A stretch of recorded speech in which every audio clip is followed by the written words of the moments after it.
Hey there, this is Neil Napier and welcome to Kyview Lab. In this video, I'll be talking about the differences between physical product business, information product business, and then software product business. If you watch this video, you'll be able to see which kind of business might be right for you and which kind might be not.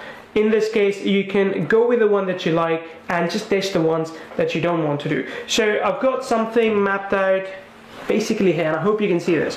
So the first is physical product that we'll talk about, then we'll talk about information product, and then finally software product business.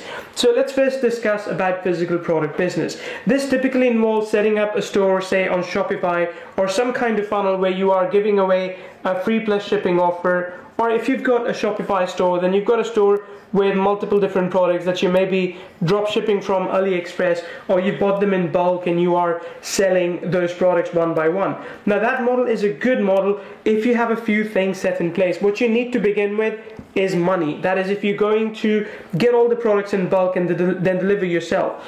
If you do the drop shipping thing, if you go down the drop shipping route, then what's going to happen is that you might have a delay of say 14 to 30 days based on where you are shipping the products, and that might annoy some people. Stripe usually doesn't play well with physical product because, you know, people might charge back, and Stripe doesn't like that. So if you're selling physical products, then Stripe might not be a good payment platform to go with. PayPal usually is good, but also PayPal doesn't like if you're doing drop shipping. So a lot of people their Stripe accounts have been closed because of this, so just be careful if you are doing that. But if you've got money up front, if you've got a lot of money to spend, yes, you can spend that in buying a lot of products in bulk and then selling them individually, or like I said, you can do drop shipping.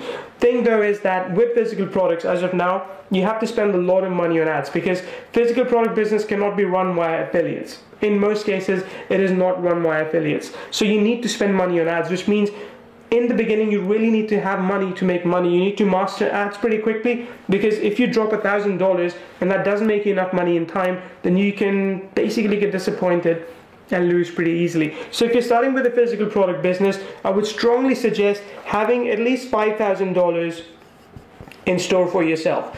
Now the thing is that even if you have all of this, there are a few other things to consider. Number one is the inventory cost. Even if you're doing AliExpress, or, you know, worst case, you're buying all the products and housing them yourself. Number one, your wife or your husband's gonna get pretty annoyed that your room and your bedroom is full of all these little plastic cups that you're going to sell for $1 or $2. But the point is that if you are buying and storing all these things, then you're going to have fixed costs on that. And if you can't ship them out, it's just going to sit there and it's going to cost you money. It's going to make you even more annoyed and more disappointed. So this is, in the beginning, a make or break thing.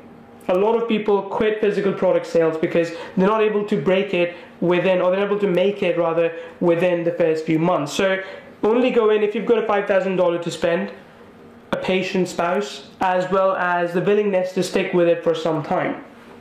So that's important, because your ad costs are going to be high in the beginning. You're going to have product costs, and eventually, based on what I've heard from a lot of other people, you're going to make anywhere between 20 and 40% net profit from that. And remember, in the beginning, because you're trying to scale, you're putting all of that back in, so it's not like you're going to suddenly make money. So if I think about you having $5,000, you buy a lot of products, you run a lot of ads, you might make $7,000 back, and you're like, great, $2,000 profits, but you got to put all of that back in because you want to scale, right? So for you put $7,000 back in, and then you move towards $9,000, and then you put $9,000 back in, you move towards $12,000. So it is, in a way, compounding interest, as long as you're not taking money out.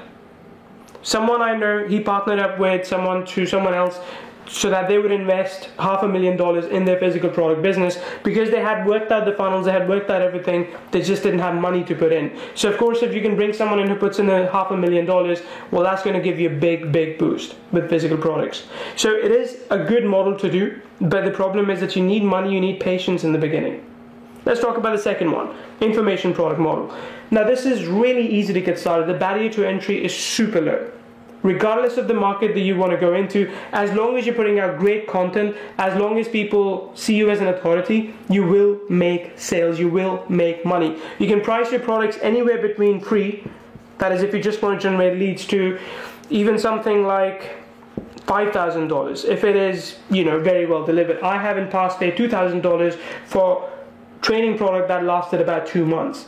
because I knew it was worth it, because I knew it could get me 10 times the result. Now the problem with this is that because the barrier to entry is so low, everyone's doing it, which means that you need to do something very unique to stand out. You can't just be another person selling a course about how to build a list, right? If you're talking about how to build a list, you got to bring in a unique perspective that is different from everything else that's been put out there till date. So it is very important that if you go after the info product market, because the barrier is so low and everyone's doing it, you somehow stand out. You don't need a lot of money to get started. Really, just website hosting. I mean, you don't even need a sales page to sell something. You can just use Facebook fan page, or you can use a Facebook group for that matter. Just need a checkout button and that's it. How you deliver the course is important. The membership has to look good, it has to function properly, and all those technical things. So this is a little bit more technical than selling physical products. And you need to be a knowledge expert, or you need to partner up with someone else who's a knowledge expert to be able to do that. But as with anything which is digital, once you create this, it'll take you maybe a day or a month or a few months to do this if it's a very big course. But once you sell it, you can just sell it over and over again. You don't need to put more effort into creating stuff. It's already done, it's already there. So even though you put in low money, what you can get out of that as a result is a lot of money. Ads can cost a little bit, but like I said, with this kind of product, you can work without ads as well if you choose to. If you want to go into different groups and talk about helping people, rather help people, if you deliver them some value, then they will just buy the information products from you, right? The third category is software. Now, this is a little bit difficult in that everyone wants to do it, but not everyone can create software. I can't develop software myself. My CTO, Steven, he takes care of all software development. But the good thing, well, let's talk about the bad things first, right? It's a little bit complicated to do because a lot of times you're dependent on other platforms working in sync with yours. So even though our platform is completely independent of everything else, so to speak, we do have people who see our pages inside of Google Chrome. And Google Chrome just decided to shut off autoplay videos. Well, what happens? Now, we can't make any change. It is something that Google Chrome has determined, and we have to appreciate, we have to understand rather what they have done. So we are kind of at their mercy if we do that. That tends to happen a lot with software. But the good thing is that if you do everything right, if you price it right, you can essentially offer this at a monthly price if you position everything properly. So this becomes a really good exitable business. So is this one, by the way. Physical product business is really good, really exitable if you build it right, but so is the software one. I think this is more exitable right now because it's still new, like 2 or 3 years, right? It's still new. Software, generally, it's more stable long-term business. It has been for 10, 15, 20 years now. So people who want to invest are happy going into software, investing in it, because they know that as long as the software functions, as long as it exists in its own ecosystem or it's leading an ecosystem, it will be a strong proposition. Microsoft is a software, right? Oracle and all those different companies. So it's a good thing, but the upfront cost can be high. If you want to build something really amazing, you either need to have a really good development team, which is in partnership with you, or you need to pay them a lot of money. So this can cost a lot. I mean, I would say as much as or more than physical. In fact, the initial cost there is the highest. So if we think about the initial investment, it's the highest in software, lowest in information product, somewhere in the middle in physical products. But in terms of return, information products tend to deliver an ROI quickly, like within days of creating, of thinking of an idea. Physical products can take a few weeks, software can take a few months. In terms of being an exitable business, physical product is a good one these days. So is a software business.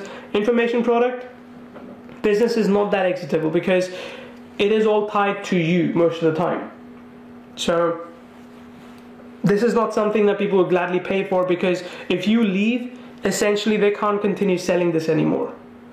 So those are some key differences between physical product, information product, and software product business. And what I will tell you is that if you are looking to build one of these for yourself, just make sure that you have cash in the bank to do that. Software requires a bit more, I would say easily 10, 15, 20, $30,000, depending on what kind of software you're building, and you do need a partner in that one.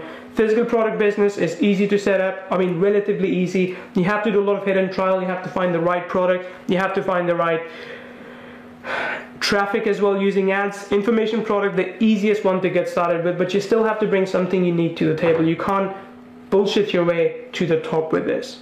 You have to do it right. If you want to do it right, you have to deliver something of value. So I hope this has been helpful. If you have any questions, any comments, just let me know below. And also like this video and subscribe to this channel if you want to see more videos like these. This is Neil Napier, and thank you so much for watching this video on Kyvia Lab. Bye.